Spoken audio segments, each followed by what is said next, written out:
Good morning बच्चों, कैसे हैं आप सभी। मैं आशा है कि आप सभी पूर्ण रूप से स्वस्थ होंगे और जो भी आपको ऑनलाइन के माध्यम से पढ़ाया जा रहा है उसे आप बहुत अच्छे तरीके से पढ़ रहे होंगे और समझ रहे होंगे। तो बच्चों, आज मैं आपकी विषय अध्यापिका स्नेहलता श्रीवास्तव कक्षा 7 के बच्चों को हिंदी रीडर में पाठ 8 स्वामी विवेकानंद नामक निबंध पढ़ाने जा रही हूँ, जिसे आप बहुत ध्यान पूर्वक पढ़ेंगे और समझेंगे। तो जितने बच्चों के पास किताबें हैं वो किताब उठाएं और पाठ 8 स्वामी विवेकानंद खोल कर बैठ जाएं और एक एक लाइन पढ़ें, क्योंकि एक एक लाइन पढ़ने से आप प्रश्नों के उत्तर, रिक्त स्थान बहुत आराम से ढूंढ सकते हैं। और जितने बच्चों ने अभी तक भी किताबें नहीं मंगाई हैं वो किताबें जल्द से जल्द मंगाएं, क्योंकि आपके विद्यालय सितंबर तक जरूर खुल जाएंगे और जब आपके पास किताबें नहीं होंगी तो आपका कार्य पूरा नहीं होगा। इसलिए आप लोग किताब जल्द से जल्द मंगाएं।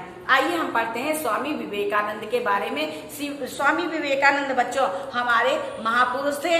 इन्होंने बहुत अच्छे कार्य किए जिससे इनका नाम जो है बहुत अच्छी तरह से लिया जाता है। स्वामी विवेकानंद को कौन नहीं जानता बच्चों। स्वामी विवेकानंद ऐसे हैं कि जिनको कौन नहीं जानता। ये एक बहुत बड़े महापुरुष थे, इसलिए इनका नाम विख्यात है, इनको सभी लोग जानते हैं। वही विवेकानंद जिन्होंने सन 1893 में शिकागो अमेरिका में आयोजित सर्वधर्म सम्मेलन में ओजपूर्ण भाषण देकर संपूर्ण विश्व को चौंका दिया था। बच्चों, ये वही विवेकानंद है जिन्होंने अमेरिका के शिकागो शहर में 1893 ईस्वी में सर्वधर्म सम्मेलन आयोजन हो रहा था। वहाँ इन्होंने इतना ओजपूर्ण, इतना अच्छा भाषण दिया जिससे पूरा संसार चौंक गया। आगे चलकर उन्होंने सभी धर्मों के एक होने की बात विभिन्न धर्मों को मानने वालों के समक्ष रखी और इसलिए उन्हें संपूर्ण विश्व में इतना सम्मान मिला। स्वामी विवेकानंद का जन्म कोलकाता के एक संभ्रांत परिवार में 12 जनवरी 1863 को हुआ था। बच्चों, स्वामी विवेकानंद का जन्म कहाँ हुआ था? कोलकाता में एक बहुत बड़े संभ्रांत परिवार में हुआ था। कब? 12 जनवरी 1863 को। उनके विलक्षण व्यक्तित्व की झलक उनके पिता विश्वनाथ दत्त को पहले से ही मिल गई थी। बच्चों, ये जब छोटे थे बचपन में ही इनके पिता ने जान लिया था कि ये बच्चा बहुत विलक्षण स्वभाव का होगा। इनके पिता को पहले ही ऐसा आभास हो गया था। तभी तो उन्होंने अपने पुत्र का नाम नरेंद्र रखा। इसलिए उन्होंने अपने पुत्र का नाम नरेंद्र रखा। जब नरेंद्र कॉलेज में पढ़ रहे थे तब एक बार उन्होंने रामकृष्ण परमहंस का नाम सुना। बच्चों, एक बार की बात है, जब कॉलेज में पढ़ते थे तो उन्होंने रामकृष्ण परमहंस का नाम सुना था। रामकृष्ण परमहंस एक बहुत ही पहुंचे हुए महात्मा और ज्ञानी पुरुष थे। रामकृष्ण परमहंस कौन थे? ये एक पहुंचे हुए महात्मा और बहुत बड़े ज्ञानी थे। इनके शिष्यों में विभिन्न धर्मों को मानने वाले लोग थे। इनके शिष्य जो थे वो सभी धर्मों के लोग थे और हर धर्म के लोगों को रामकृष्ण परमहंस अपना शिष्य बनाते थे। योग बस उन्हीं दिनों नरेंद्र के एक पड़ोसी सुरेंद्र बाबू ने उन्हें बताया कि स्वामी जी को गीत बहुत पसंद है, क्यों ना सुरेंद्र उन्हें एक गीत गाकर सुनाए और इस प्रकार उनका परिचय प्राप्त करें। बच्चों, नरेंद्र गीत बहुत अच्छा गाते थे, तो उनके पड़ोसी सुरेंद्र बाबू थे। उन्होंने सोचा कि रामकृष्ण परमहंस को गीत बहुत पसंद है, क्यों ना नरेंद्र बाबू वो रामकृष्ण परमहंस को एक गीत गाकर सुनाए। इस प्रकार उनका रामकृष्ण परमहंस से परिचय भी हो जाएगा। जब नरेंद्र इस बात के लिए तुरंत राजी हो गए और वो दिन भी आ पहुंचा जब नरेंद्र ने सुरेंद्र बाबू के यहाँ जाकर स्वामी जी को मधुर स्वर में चल रे मन निज निकेतन नामक गीत सुनाया। अब स्वामी विवेकानंद ने कौन सा गीत सुनाया? चल रे मन निज निकेतन। गीत सुनकर रामकृष्ण परमहंस भाव विभोर हो गए। जब स्वामी विवेकानंद ने गीत गाया तो रामकृष्ण परमहंस बहुत भाव विभोर हो गए, बहुत प्रसन्न हो गए। उनकी आंखों से आंसू बहने लगे। गीत इतना सुंदर था कि जैसे ही रामकृष्ण परमहंस ने उस गीत को सुना उनकी आंखों से आंसू बह निकले। जब गीत समाप्त हुआ तो स्वामी जी नरेंद्र से बोले, कभी दक्षिणेश्वर आओ। दक्षिणेश्वर कोलकाता के समीप वह स्थान है जहां गंगा के किनारे माँ काली के मंदिर में रामकृष्ण परमहंस रहते थे। बच्चों, रामकृष्ण परमहंस ने जब स्वामी विवेकानंद का गीत सुना तो उनसे कहा कि कभी तुम दक्षिणेश्वर आओ। दक्षिणेश्वर कहाँ है? दक्षिणेश्वर बच्चों कोलकाता में गंगा नदी के किनारे है, जहाँ पे काली जी का मंदिर है। तो कलकत्ता में बच्चों काली जी की पूजा बड़े धूमधाम से होती है और रामकृष्ण परमहंस काली जी के बहुत बड़े भक्त थे। कुछ समय बाद रामकृष्ण परमहंस से मिलने दक्षिणेश्वर गए। नरेंद्र को देखकर रामकृष्ण बहुत प्रसन्न हुए। उन दोनों के बीच कुछ पल तक बातचीत हुई।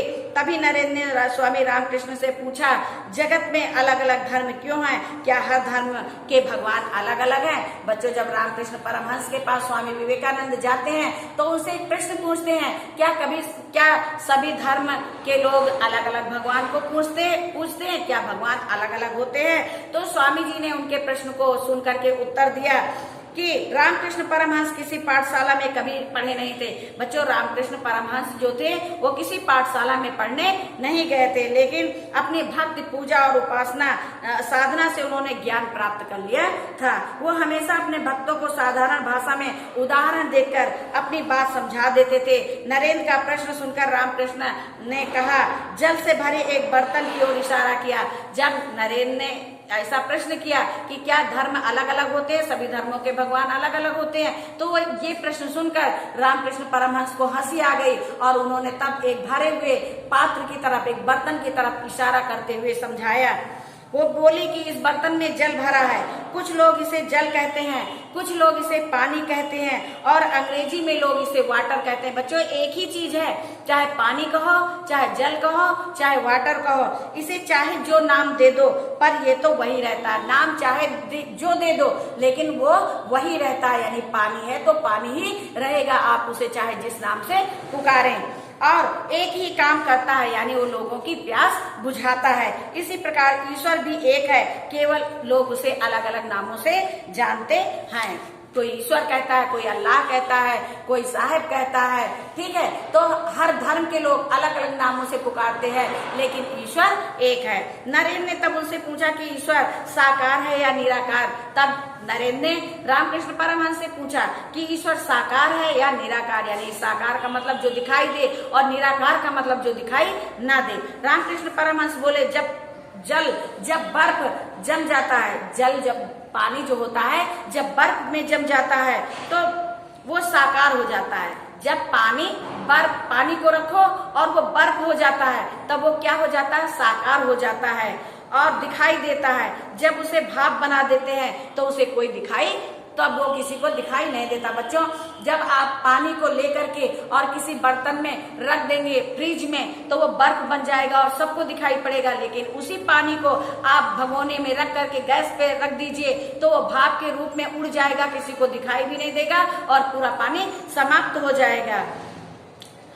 जब वो बर्तन में रखा जाता है तो उस बर्तन का आकार ग्रहण कर लेता है। इसी प्रकार ईश्वर हर मनुष्य में निवास करता है। वो अलग अलग व्यक्तियों के विश्वास के अनुसार अलग अलग रूपों में दिखाई देता है। वास्तव में ईश्वर एक ही है। नरेंद्र की समझ में ये बात अच्छी तरह बैठ गई। अपनी पढ़ाई पूरी करके वे रामकृष्ण परमहंस के शिष्य बन गए। बच्चों, अब रामकृष्ण परमहंस ने जो बात समझाई वो नरेंद्र को बहुत अच्छे तरीके से समझ में आ गया, और जब नरेंद्र ने अपनी पूरी पढ़ाई समाप्त कर ली तब वे रामकृष्ण परमहंस के शिष्य बन गए। उनके गुरु ने उनका नाम बदलकर स्वामी विवेकानंद रखा। तब से बच्चों इनका नाम स्वामी विवेकानंद रखा गया। स्वामी विवेकानंद किसने रखा? उनके गुरु रामकृष्ण परमहंस ने नरेंद्र से उनका नाम स्वामी विवेकानंद रखा। रामकृष्ण परमहंस ने उन्हें मानवता की सेवा करने और भारतवर्ष की जनता को जगाने का काम सौंपा। रामकृष्ण परमहंस ने स्वामी विवेकानंद को जनता को जगाने और समाज का कल्याण करने का काम सौंपा। स्वामी रामकृष्ण ने उनसे कहा कि समस्त जीवधारियों को, चाहे वे पेड़ पौधे हों, चाहे अन्य जीव या फिर मनुष्य हों, सभी को ईश्वर का अंश मानकर उनकी सेवा करो। अब रामकृष्ण परमहंस ने स्वामी विवेकानंद को समझाया कि चाहे वो मनुष्य हो, चाहे कोई भी प्राणी हो, चाहे पेड़ पौधे हो, उन्हें ईश्वर का रूप समझ करके उनकी सेवा करो। उनकी सेवा ही ईश्वर की सच्ची भक्ति और पूजा है। जब आप इन सब की पूजा करेंगे, भक्ति करेंगे, तो ये ईश्वर की सबसे सच्ची सेवा होगी। इस प्रकार रामकृष्ण परमहंस की शिक्षा से स्वामी विवेकानंद ने मन में सेवा धर्म का बीज बो दिया। अब स्वामी रामकृष्ण परमहंस के आदेश का उन्होंने पालन किया और तब से उनके मन में एक बीज उत्पन्न हो गया। एक बीज जो है उत्पन्न हो गया, क्या जो है वो सबकी सेवा करने लगे, और वो चाहे पेड़ पौधे हो, चाहे मनुष्य हो, चाहे कोई भी प्राणी हो, सबको वो ईश्वर का रूप समझने लगे। स्वामी विवेकानंद तथा उनके शिष्य जात पात का विचार किए बिना हर घर से भिक्षा मांगते थे। बच्चों, स्वामी विवेकानंद जो थे और उनके और शिष्य थे रामकृष्ण परमहंस के, वो बिना किसी जाति पाति का भेदभाव किए हर घर से भिक्षा लेते थे। थोड़े समय बाद ही उनके गुरु रामकृष्ण परमहंस ने इस संसार से विदा ले ली। थोड़े ही समय बाद बच्चों, स्वामी विवेकानंद के गुरु रामकृष्ण परमहंस ने इस संसार से विदा ले ली, यानी कि उनकी मृत्यु हो गई। और मानव सेवा का कठिन काम स्वामी विवेकानंद और उनके शिष्य साथियों पर छोड़ गए। अब जो संसार के बारे में उन्होंने कहा था कि संसार की सेवा करनी है, समाज की सेवा करनी है, ये सारा काम रामकृष्ण परमहंस, स्वामी विवेकानंद और अपने शिष्यों पर छोड़ गए। स्वामी विवेकानंद और उनके शिष्यों ने मिलकर रामकृष्ण मठ नामक एक संस्था बनाई और इस संस्था के माध्यम से सेवा कार्य में जुट गए। बड़ा नगर में लोगों ने एक टूटा फूटा मकान उन्हें दे दिया। अब वो जो है रामकृष्ण परमहंस की आज्ञा मानकर समाज सेवा में जुट गए और वहां पे एक बड़ा नगर के लोगों ने उन्हें एक टूटा फूटा मकान दान में दे दिया। वहीं उनका पहला मठ बना। इन्होंने अपना मठ बना लिया। मठ का मतलब जहाँ पर रह करके ये सब कामकाज करते थे और वहीं पे इनके शिष्य भी रहते थे। भिक्षा मांगकर भी लोग वहीं आते और अपने काम को आगे बढ़ाने के बारे में सोच विचार करते थे। मठ पर सब लोग भिक्षा मांगकर आते थे, इकट्ठे होते थे और आगे क्या कार्य करना है उसकी योजना बनाते थे। कभी आधा पेट खाना मिलता, कभी वो भी नहीं। सज्जन भक्त बीच बीच में आकर मठ के खर्च के लिए दान देते थे। बच्चों, स्वामी विवेकानंद बहुत संभ्रांत परिवार के थे, बहुत धनी परिवार के थे, लेकिन उन्होंने समाज की सेवा के लिए क्या किया? भिक्षा मांगकर अपना पेट भरना प्रारंभ कर दिया और सारा जीवन जो है समाज कल्याण में लगे रहे। स्वामी विवेकानंद ने संपूर्ण भारतवर्ष की यात्रा के दौरान भारत की जनता की गरीबी और कष्ट देखकर उनके मन में सेवा भाव और दृढ़ हो गया। उन्होंने अमेरिका में होने वाले सर्वधर्म सम्मेलन में भाग लिया और यूरोप के अन्य देशों की भी यात्रा की। स्वामी विवेकानंद अपने विचारों के कारण विदेशों में बहुत प्रसिद्ध हो गए। बहुत से धनी लोग उनसे प्रभावित होकर उनके शिष्य बन गए। उन्होंने एक बार फिर पूरे देश की यात्रा की। स्वामी विवेकानंद ने एक ही मंत्र देश के युवक युवतियों को दिया, आने वाले 50 वर्षों तक भारत भूमि को ही अपना आराध्य मानो। उन्होंने सभी युवक और युवतियों को एक ही उपदेश दिया कि आने वाले 50 वर्षों तक मातृभूमि को ही अपना आराध्य मानो, यानी ये मातृभूमि की सेवा करो, यही हमारी देवी है और यही हमारा देवता है। इस मातृभूमि पर रहने वाले प्रत्येक प्राणी को प्यार करो, उसकी सेवा करो, तभी इस जन्मभूमि की दास्ता की बेड़ियां टूटेंगी। उन्होंने कहा कि इस भारत भूमि पर रहने वाले लोगों की सेवा करो और इनकी सुरक्षा करो, इनकी भलाई करो, तभी भारतवर्ष की बेड़ियां टूटेंगी। तो बच्चों, आज हमने आपको ये स्वामी विवेकानंद पार्ट 8 का आधा भाग पढ़ाया। अब आधा भाग हम आपको जो है पढ़ाए हैं। अब आधा भाग जो है आप आगे पढ़ना, इसका जो शेष भाग बचा है उसे आप अपने आप पढ़ेंगे। दूसरे टर्न में हम आपको शेष भाग पढ़ाएंगे और अभ्यास कार्य कराएंगे। इसका जो भाग हमने पढ़ा दिया है, इसको भी आप पढ़ेंगे।